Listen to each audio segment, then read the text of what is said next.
Come on, Troy. What? Brad! Troy, come on. Brad. It's bad. Don't do this. Don't do this. Troy, come on. Brad, I'm dead. You're scaring me. Brad, I'm fucking dead. Troy, come on. Troy. Brad, I'm dead. You're scaring me. Brad! That was 5 years ago now, and the amount of people that still come up to me and ask me if I'm the kid from the Warrior video would surprise you. I mean, just the other day at Pawtuckaway, these two kids come up to me and ask me if I'm Troy and how they love my videos, and of course they said especially the Warrior video. So it's seen a lot of attention, and pretty much everywhere I go I've had someone ask me if I'm the kid from the Warrior video, whether it be Bishop or Chattanooga or even Rocklands. So I thought it'd be cool to revisit it after all these years and kind of give the backstory of what was going through my mind that day and why I tried in the first place. A lot of people who watch the video don't understand exactly how scary it really is, and it's definitely still one of the scariest moments in my entire life. So there's a couple of reasons I wanted to try this in the first place. At the time I had only been rock climbing outside for about 2 months. I just got a new camera, just set up a new YouTube channel, and I was just trying to do everything and film everything. And the description in the guidebook really egged me on, which said, "Nice crack, bad landing, need large balls." So coming from a BMX and motocross background, I wasn't scared to go out of my comfort zone and try something new and something that might potentially scare me. So I was already pretty much a daredevil, so seeing that description in the guidebook really caught my attention, and I definitely knew I wanted to try it. But the final reason I tried it was actually because of the basketball team, the Golden State Warriors, and they were 15-0. They had tied the NBA record for the best regular season start, and if they went 16-0, they'd break the record. So I told myself, if they break the record and go 16-0, I have to try Warrior. And that's a true story. So they end up going 16-0. They actually went like 24-0 and had the best regular season ever in NBA history. So a lot of people, when they see this video, I don't really know what their first thoughts are, but a little backstory is that I was already climbing V9, V10, and that day it wasn't a warm-up, it was actually the very end of my session. I had just climbed Polish Terrace, which is a V8/9 that doesn't get done a lot. So even though I was new to outdoor climbing, I still had quite a bit of experience with hard boulders and a few high balls. I had done vintage and a really sketchy high ball called the Morgue, which is on the split boulder, and it's got really sketchy fall potential. If you fall, you hit a tree, and honestly, I doubt it's even been done since I did it 5 years ago. Like, it never gets done. And I did it ground up, didn't even look at the top out. I don't know, I guess I just really consider the consequences when you see like V3 and you've climbed V9, you just automatically think you're gonna do it. So I thought. Another side story from when I tried Warrior 5 years ago. I actually managed to do My Little Pony and Halcyon within 2 weeks after that incident. So I was climbing pretty strong. So this was one of my first YouTube videos, and it ended up going viral, like pretty quick. I think after like 2 or 3 months it saw 30,000 views. It all started off with my good friend Brett Myers. He shared it, his friend shared it, eventually Nina Williams shared it, which was pretty cool to see, you know, one of the top female climbers in the world, and she's laughing at me, but I mean, I didn't take it personal at all. I thought it was funny too. She's like, I think we've all been there, but it's like, I actually thought I was going to die, but she got a good laugh out of it. Funny side story, I saw her in Bishop like 2 years later. I didn't tell her I was the kid from the Warrior video, but I invited her to go try Luminance with me, and she was working the Swarm, so I thought she'd be down. She's into the highballs. She ended up not going, unfortunately, but I did pull Luminant's second go. I honestly think if she was there, I probably would have flashed it, which would have been cool. Then I would have told her, yeah, I'm the kid from the Warrior video. So while this video was going viral, I wasn't like huge into social media at the time, and I didn't know who a lot of people were that were sharing it. But one guy who commented on my YouTube channel, Cedar Wright, who I had no idea who he was, asked if he could use the video for one of the movies he's working on, which was like Real Rock 10. And I didn't even bother logging on. I was like, who's this clown? And my buddy Jake Perry's like, dude, you don't know who Cedar Wright is? So I told him to just comment on YouTube for me, like, dude, you can use the clip. Like, but honestly, it would have been pretty cool to see it used in Real Rock, but I didn't even know who Cedar Wright was. One thing you guys can't tell in the original video is how bad the landing really is. I mean, it's terrible. It's blocky, just big rocks sticking up. It's not flat at all. And we only had 3 pads. We had only been outdoor rock climbing for 2 months. That's all we had. It was just me and my brother.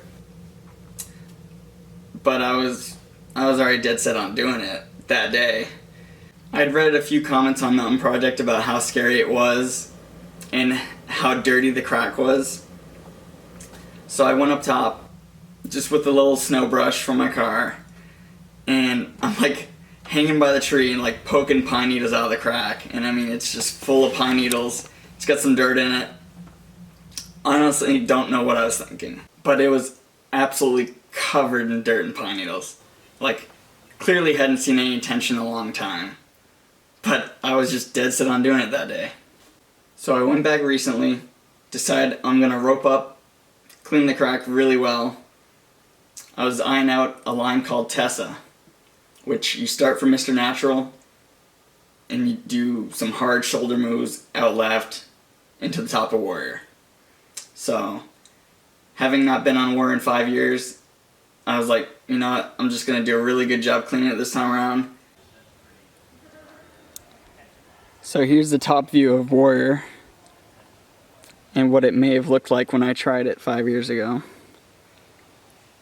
The only thing I had to clean it was a snow brush and whatever I could reach hanging off that tree.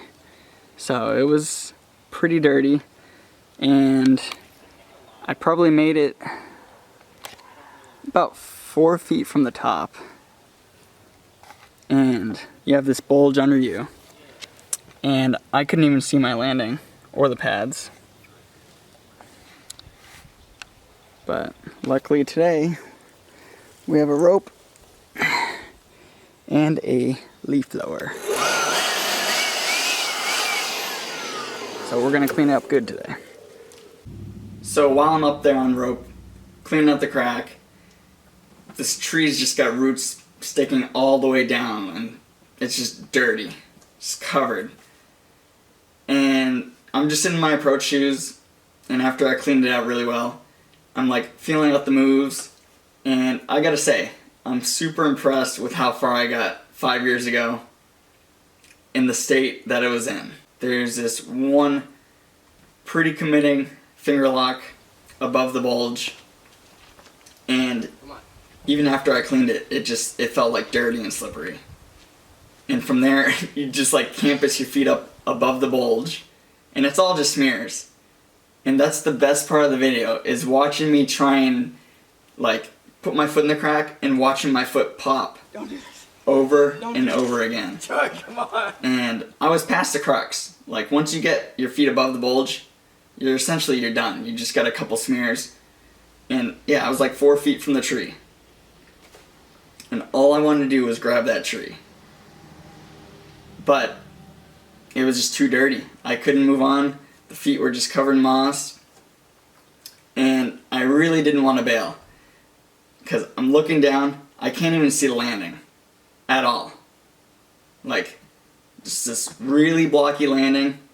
And I can't even decide if I should just drop straight down. And I couldn't reverse the finger lock move.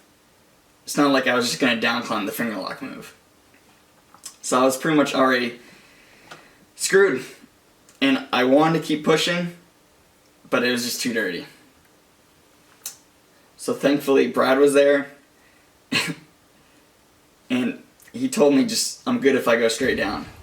You're But, good if you go straight down. Like I said, I couldn't see the landing at all. Got you. Thought for sure I was going to break my legs. Like laying on the rock sideways, boom, done.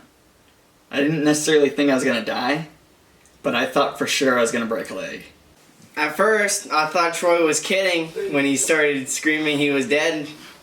Brett, I'm And then, dead. You're scared. after that initial joke was over, I was getting scared that he was going to fall and land on me, and I didn't know what to do.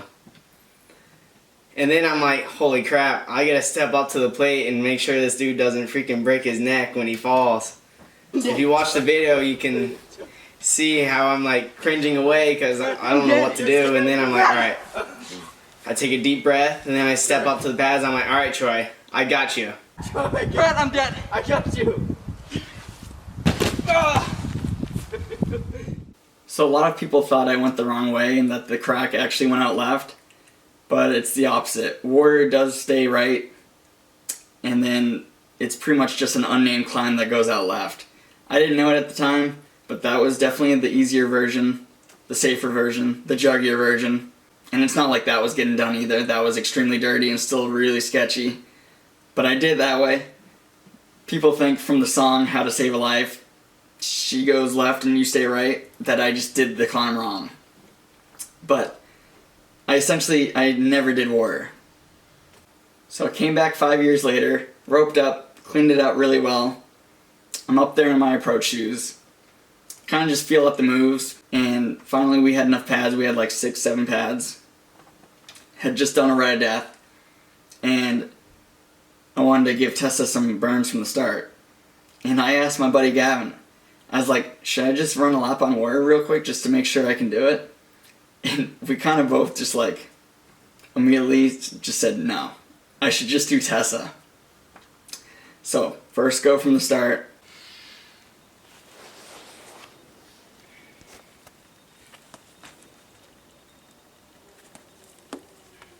Good. Come on. Get it.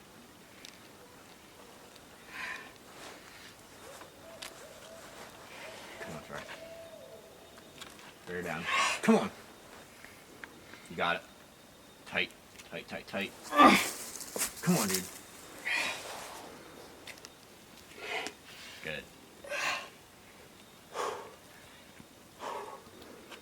Get it back now.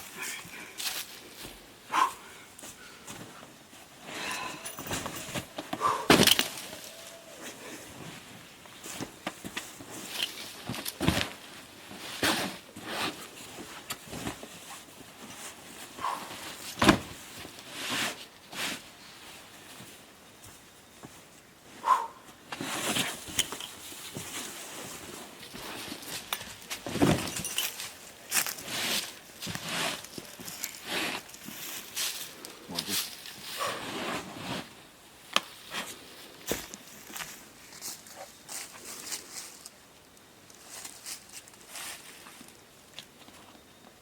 Good.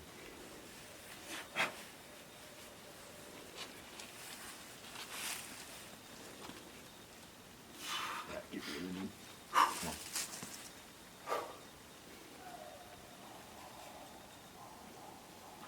Yep.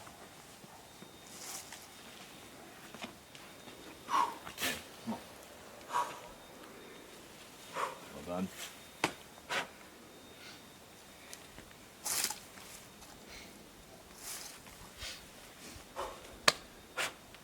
I got you.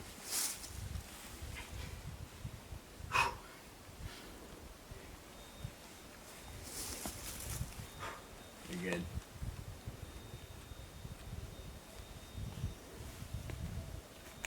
Come on.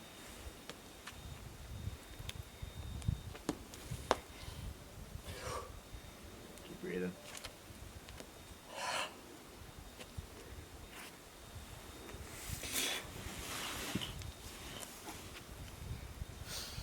Yes, dude. Yes. Oh! Hell yeah. Full circle. So I ended up pulling it first go from the start that day. And to get to the top of Warrior, having never actually done Warrior, and having not tried it since my incident 5 years ago, it was pretty cool to get some closure on it this time around. Just picked a couple smears and was, home free. Feel like I climbed it pretty well.